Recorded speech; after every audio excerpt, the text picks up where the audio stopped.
Welcome to Unfuck Your Legal Marketing, the show where we get brutally honest about marketing, business, and the messy middle of making it all work. I'm Gary Johnson, marketing coach, strategist, and professional BS detector for attorneys and business owners who are tired of doing what everyone else does. Around here, we skip the fluff. We have real conversations, real insights, and maybe a few F-bombs along the way. So let's get into it. In legal marketing, being everything to everyone is not good. And today, I'm joined by Josh West. Josh has built and successfully exited 2 businesses of his own, and he spent years helping companies grow with intention instead of guesswork. He's worked with a wide range of industries, from law firms and professional services to healthcare and construction, technology, and marketing. As an executive coach and EOS implementer, he helps partners and leadership teams gain clarity, improve accountability, and build more profitable businesses. So today, we're talking about one of my favorite topics, which is marketing strategy, and more specifically, how attorneys can define their ideal client, communicate what makes their firm different, and stop trying to be everything to everyone. So, Josh, welcome to Unfuck Your Legal Marketing. Great to be here with you, Gary. I'm so glad. This is going to be fun. So let's get straight into it. Like, you've helped build and sell 2 businesses before becoming an EOS implementer. And looking back, what are some of the biggest marketing lessons that you learned that still apply to you today? When I think about that question, I think about the things that are timeless, and certainly I'm standing on the shoulders of people. So if you're out there running an organization, you need to know about David Ogilvy and Robert Cialdini's influence, Seth Godin. One of my favorites. Go watch Simon Sinek's Start With Why YouTube video. Donald Miller's Building a Story Brand. There's many giants out there that have shared lots, but if I could condense even a lot of those lessons, it was always about the fundamentals. And marketing is one of those things that really lends itself to the new hottest thing. It also invites all of the creativity into it, and you need all of that, but all of that still has to be put through the filters of the fundamentals. So, for example, its benefits over features is one that always came back to it. No matter what you're selling, like if you were selling grills, right? Okay, it's got 3 legs, it's got 4 legs, it's got a stainless steel grill, like it's got ventilation. Who cares? Nobody cares about that. What you're buying is being the envy of your neighborhood. That's the benefit of buying that grill. We'll get to the features after that. So no matter what you're doing out there, like that was always one of the fundamentals. Specificity matters. And so in your intro, you talked about being everything to everyone. And the more specific we can be, and the more specifically we can talk to very targeted niche audiences, the better. And also consistency. If you're thinking, oh, well, I'm just going to fire up some marketing and today, and I'll have customers tomorrow, that's not really going to cut it. And that consistent messaging over and over again. I mean, who doesn't know who McDonald's is, and do they still buy billboards? Right? So they're consistent.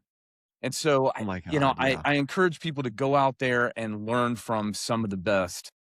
Yeah, like yourself. And it's funny, we are just over 3 minutes into this recording, and those are fucking 3 enormous nuggets right there. Benefits over features. Most people talk about their features. I do this. I do this.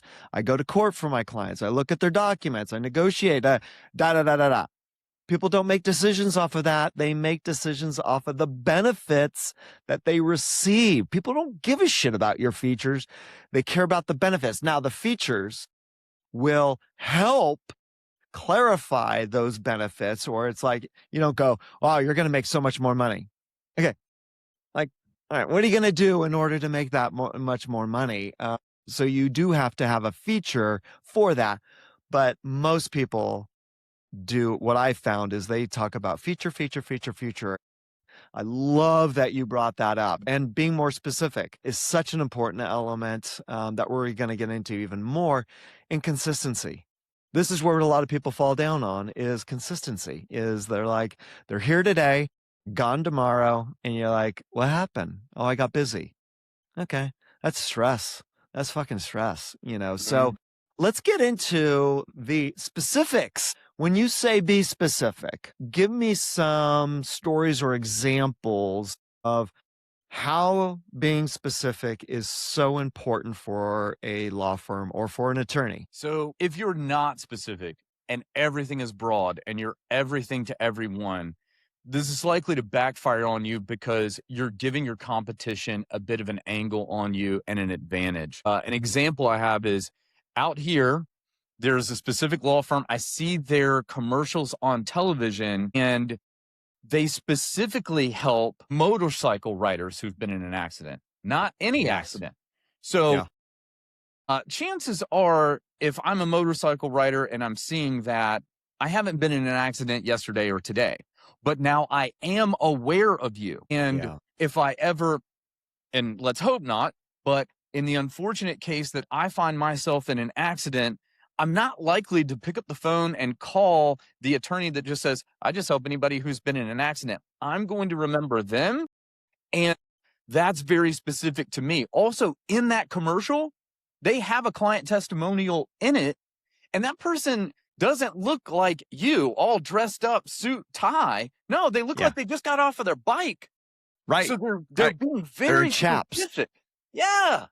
Right to their audience. So if you're everything to everyone and you allow your competition to niche down into these different areas, people are looking for something that they're looking for themselves in it and how they identify. So the more that you identify with them, the more likely you are to engage and get that business.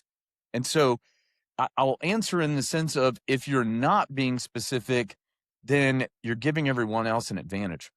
Amen. And one of, you talk about going beyond demographics and really understanding the psychographics of your ideal client. Can you explain what that means and why it's so important? Yeah.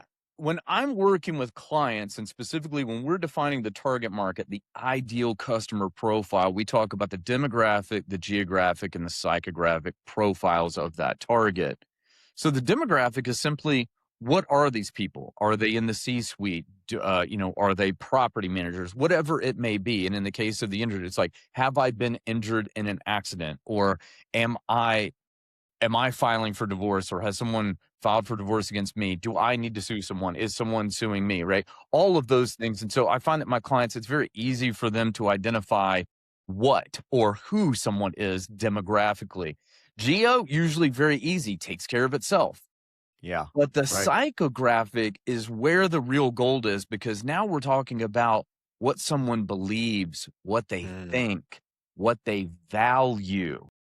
And to the extent that you can understand those things, then you're speaking to that. And if I have a value that is aligned with yours, I need to talk to you about that in terms of, I understand you. So sort of like kind of analogous to what we just talked about in terms of the difference between features and benefits here. Like, yeah, there's the who someone is, but what do they think? What do they feel? What do they value?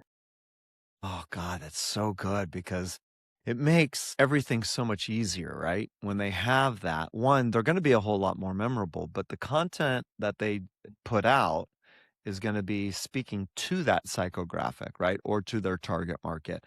And also where they show up, will also be extremely important for them. So they're not wasting so much time and energy and money on shit that's just not going to work, at all. Yeah. So I know that you do something that's very specific, is you teach the concept of the 3 uniques. And this is really to make them stand out. So can you explain what they are and how can attorneys identify the things that actually matter to the prospective clients? Yeah. So the three uniques that I work with clients on, that's just a different word for market differentiators. So Yeah. everyone's generally familiar with that concept and what truly makes you different and unique in the marketplace. And here again, the specificity in that matters. Mm. If we sound like everyone else, then usually what happens is if I'm a prospect and I'm looking across multiple different options and none of them differentiates themselves, then what do I shop on? Price, right? 'Cause it's Yeah. all the And everybody same. hates that shit, right? They're like, Right, fucking person's beating me up on price. right. So I would say first understand and clarify your values. What are Mm. you about for your firm, your practice? Research your competition. Okay, so how are they presenting themselves? What are they saying? Is it broad? Is it specific? How do you position against them? So earlier I talked about if you're broad, then you're giving everyone else an advantage on how they can angle in on you and be more specific. So for you, like search in the way and go and seek out your competition the way a prospect would, and really be honest with yourself about how you're positioned against them. And if you're just kind of vanilla, or it's very hard for me to understand what makes you unique, I'm likely not picking up the phone and calling you. Also, Yeah. here's an idea. Pick up the phone and call your best clients and ask them, right? This is not rocket surgery here, Gary. So if I know that my client got a great outcome, I had a great case and an engagement with them, there was value all around, we had a great experience. Okay, now let's try to replicate that more. Call them up and ask them. So, I would say that there's three aspects to that in terms of yourself and internally. What do you Mhm. value? And what do you think the things that make you truly unique? How does that look out in the marketplace and how it's positioned against people? And most importantly, what's important to your prospect, and Yeah. particularly the ones that you'd like to have more of? So, what if an attorney says, okay, that's all great. I can really do the what is valuable for me? Like, what do I value? I can look at my competitors, but calling up my clients or past clients, I don't think that they're going to tell me like the truth, or I just don't feel comfortable about calling them and taking up their time. What would you say to those people that are like, I feel awkward in doing that third one? Sounds more like a you problem, frankly, right? That's your projections and your head tracking there, right? Like, I don't want to Yeah. take your time. They just had a great experience with you. Also, the easiest way to get what we want is to simply ask for it. So what I Mm. hear in that question is a reticence of, I don't know, we've already projected that someone's going to say no, or I feel Yeah. awkward. Well, that's how you feel, Yeah. right? So I know that that's a pretty direct answer, but that's sort of my style. That's the Like, what I yeah, hear and is that's getting the thing edge that I tracked, man. yeah, I this is the thing I love about you, Josh, is the fact that you don't pull punches. This is how you are all the frickin' time. Every single time that you and I have ever had like lunch, coffee, been at a networking event, whatever it is, from day one. I'll never forget the first day that I met you. I was like, who is this guy?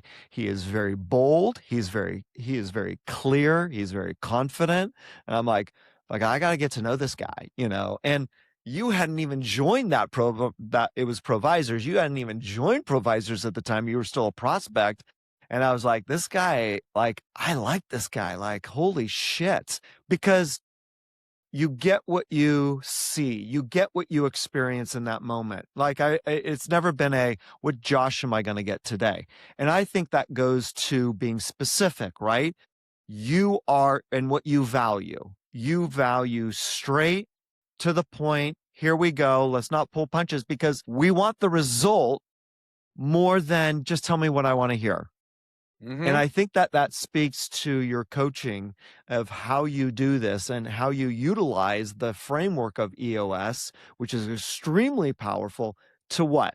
To get fucking results for your clients. Like, you're like, do I have to baby you? And if I do, I don't think that we're a good fit, i.e., Right. that's what you value, right? Yes. And I think that a lot of attorneys can do the same thing, that they can be themselves, they can be that vulnerable themselves, and It's going to get rid of a lot of really bad clients or clients that you're like tiptoeing around and you won't be as good with them. And I think that that's part of your brilliance within this is just fucking great. So let's continue on to this differentiator. Let's dive a little deeper. Once you've identified those differentiators, how do you communicate them in a way that really resonates instead of sounding like everyone else? That it's like, I still feel like I'm fucking sounding like everybody else is. The key word in that sentence is resonate. And what that means is say it how your client would say it, not how you say it. For God's sake, don't use the $10 words. You need what's inside of their head and their language and the way that they would say it. So once you understand that differentiator, then it's not a matter of saying it so much in a polished way or, how you think it should be said, if you will, but rather I like to put people in hypothetical situations. So, how would your client at the backyard barbecue on cocktail number 2 say it? Right? How do they talk about? But what if they're recovering alcoholics? What do you say? I'm kidding. I'm totally kidding because I know you'll have a really disgusting answer. Okay. Well, put yourself in a different hypothetical, but nonetheless, say it how your client says it. Yeah. Yeah. And I think that goes back to the first 3 points that you made, which is the benefits. Your clients are going to talk about how you help them in certain ways. How did they benefit from your services? So if an attorney is like an estate planning attorney and their clients are like, you help me get clear with all of my decisions when I pass away, when I'm no longer breathing. You helped me build a legacy. You helped me make sure that my family wasn't going to get taxed so that my money could go to them. You made sure that the government wasn't going to decide. That's all the stuff. Instead of we draft, your trusts, your wills, we'll ask you a bunch of questions. We'll make sure that these things are identified, your beneficiaries, blah, blah, blah, blah, blah, blah, blah. They don't care about that. They care about, how this would be. So if your clients if it resonates with your clients, it's going to resonate with the people that you're trying to bring in. And that's so simplistic too, which is like, yeah. And that goes back to the other one that you were saying is call your freaking clients. What are they saying? What are they saying that differentiates you from the other people? What makes you unique?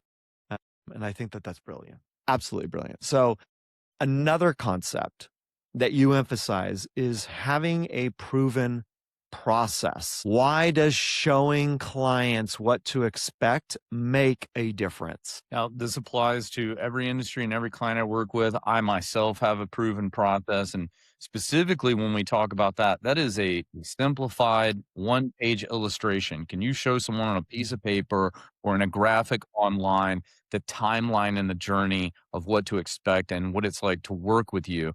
And speaking specifically to your audience, Gary, in terms of lawyers, a large majority of the time when someone picks up the phone and calls you, they're having a bad day, period, right? They're fragile. Yeah. There's something else going on. Like I said, they've been in an accident. Their spouse has filed for divorce or they want to file for divorce. Someone is suing them or they need to sue someone else. None of this is positive. There's very few instances in which a positive thing is happening and you're picking up the phone and calling a lawyer. Amen. So, having said that, when someone is in that state, there's to make it, two extremes here. In the absence of a proven process, well, now I don't know what to expect. I don't know what the timeline and journey is like. And I'm only being able to see the next step in front of me, like I'm walking down some dark hallway. I don't know if something's about to jump out and get me next. I'm scared and I'm already dealing with this problem. In contrast, I'm a lawyer. You come to me, Gary, you're having a bad day. And I say, Gary, I'm sorry this has happened to you. However, I've worked with many people like you, and I put that diagram in front of you, and I say, Gary, you are here. And here are the big steps that we're about to take. I'm about to go get all of the facts in your case and gather up a bunch of information. In the meantime, I need you to go do these things and get me these pieces of information. After such amount of time, I'm going to be able to come back with you and give you my opinion about what happens next and what next steps we need to take, and reasonably what I think is about to happen. And then eventually we're going to get to this place, and let's say it's personal injury. Based on what's happened here, Gary, I think that we're going to be able to get a settlement out of court. Again, here's the timeline, and here's what we can expect for that to happen. If it needs to go to trial, here's what's going to happen there. And that happens right up front at the beginning. The first time I talk to you, and I'm setting pretty clear timeline, journey, and expectations, and putting you at ease, and you understand what to expect and what that process is going to be like at a time in which you're frazzled. In my practice, I'm in the room with someone because I've got a frustrated business owner. They've hit some ceilings. Growth has stalled out. They're frustrated with some things. Maybe the business is kind of running them and not the other way around. And I'm able to say, here's the timeline and journey that I'm going to take with you. And here's what's going to result from that. And being able to clearly articulate that and explain to them really helps them understand and buy into that process. Yeah. And it definitely takes away that anxiety. It also, I feel, increases your competence because they go, okay, Josh knows what the hell he's doing. He's not just a pretty face. He knows exactly what he's doing, but it is just, it spells it out. Right. And they go, okay, I got it. And I think setting expectations is one of the most vital things that you can always do with a prospective client, not only to increase your competence that, okay, Josh knows his shit, but also okay, I can see that journey, right? Like you were saying, it's not just the next step and it's dark and it's ugly. They can see that hope. They can see the light at the end of the tunnel of what are we going to do when we're working together? Because again, that takes away a lot of anxiety. So speaking of anxiety, let's talk about specific efforts that attorneys should be focusing on, because marketing can feel, and this is the key word, is feel overwhelming with, you got LinkedIn, you got Google, you got referrals, you got podcast, SEO, social media, you got all these different things.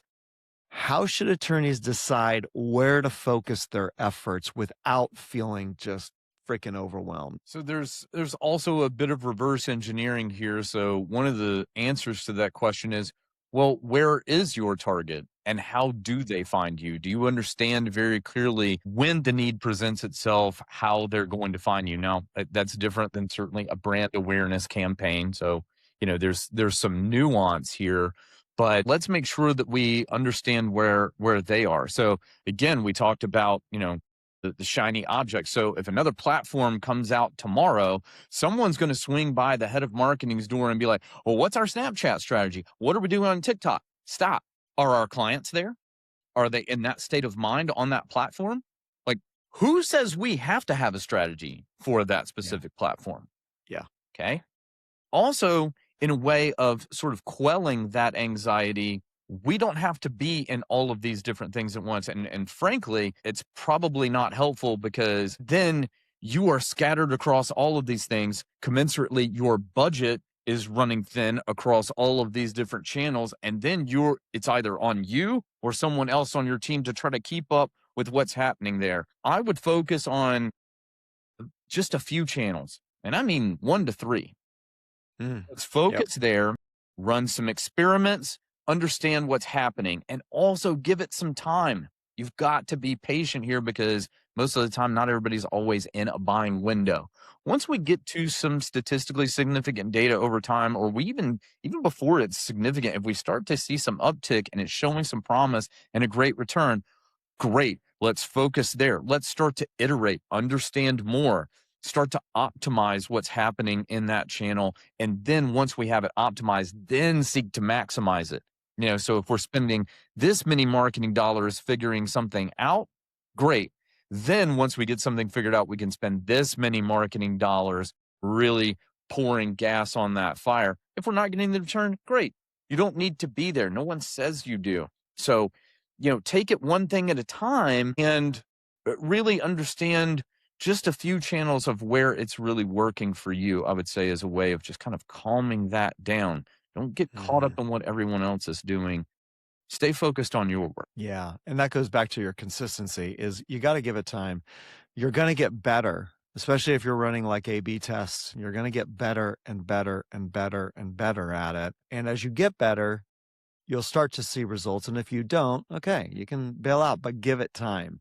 Because a lot of people are like, oh, I posted this and I didn't get any clients. You're like, what the fuck? Like, it's not this overnight.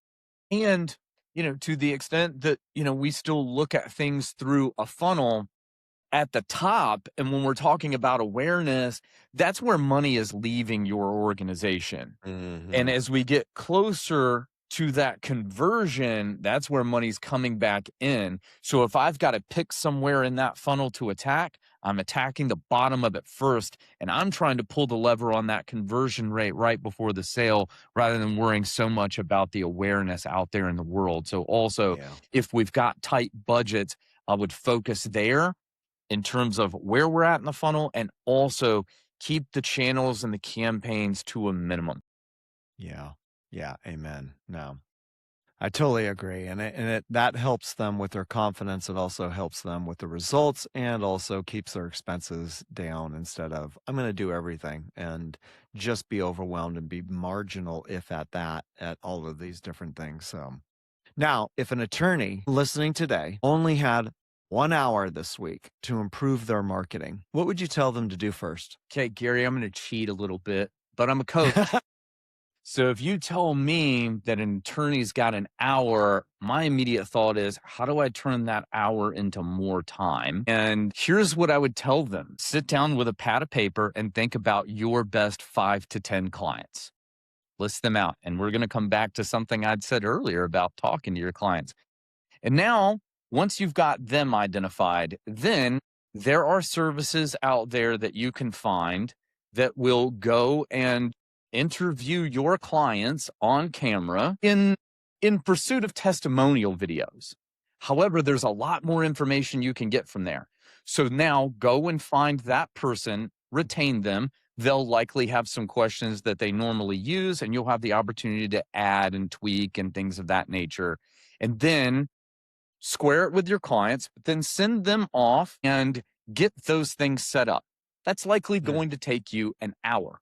Now go back to work.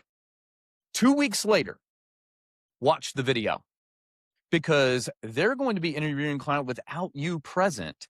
And now you're going to get a lot of information from this, particularly that it's on camera, because you're going to see what they get excited about. You're going to be able to read their body language. You're going to see what they emphasize.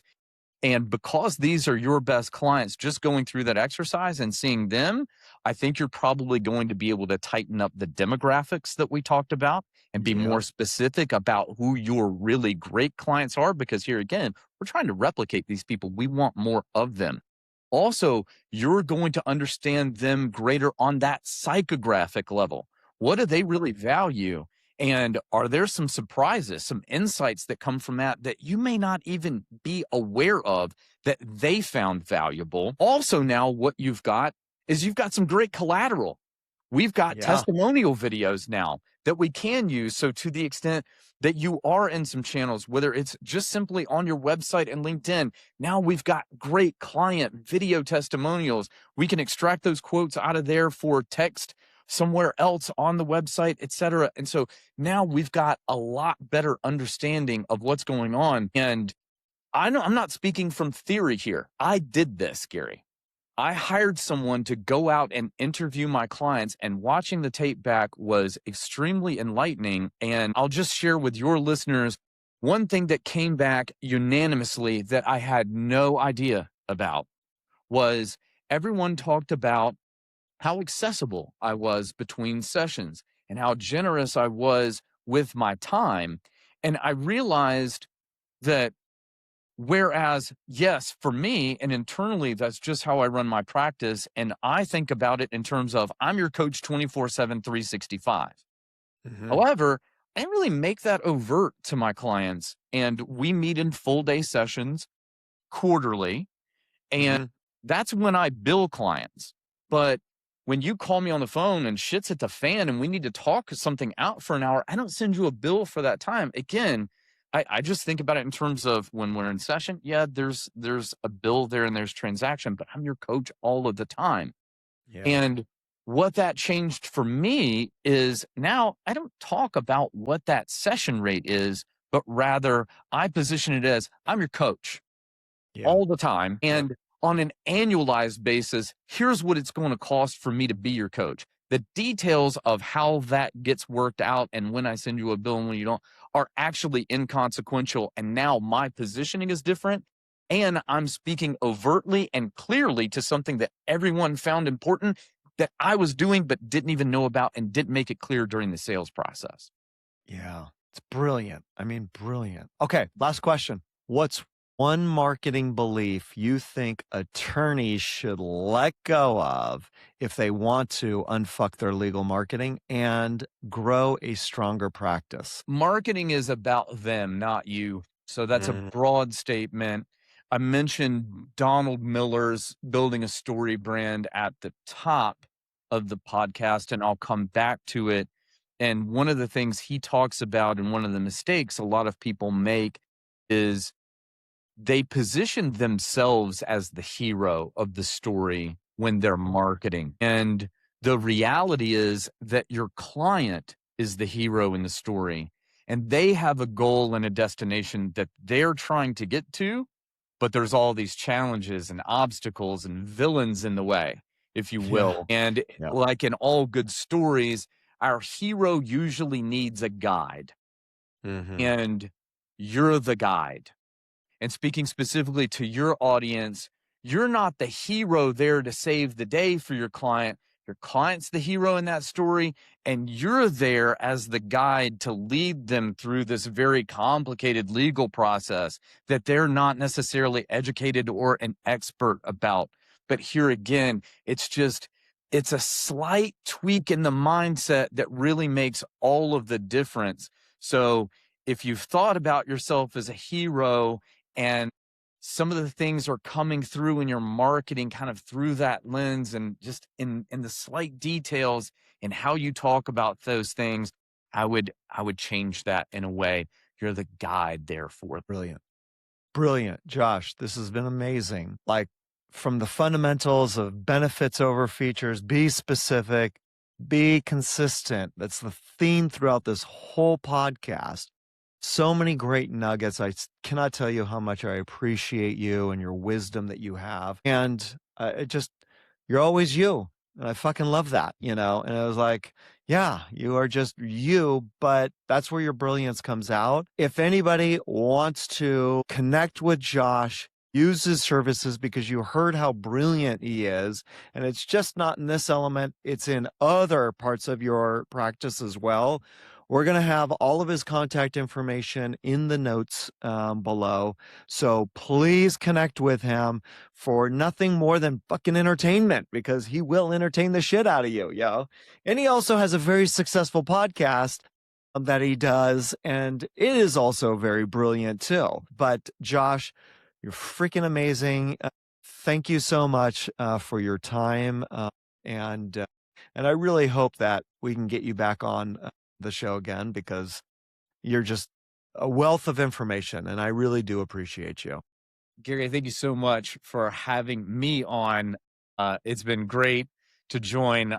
Also, I love being out in the world with you, and also your straightforward nature. I think that, we bond over that. And, I think that you and I approach our work and our practices and our clients in a similar fashion, which is from a very direct, straightforward, help first mentality. And I truly appreciate that about you. And so, thank you again for letting me join.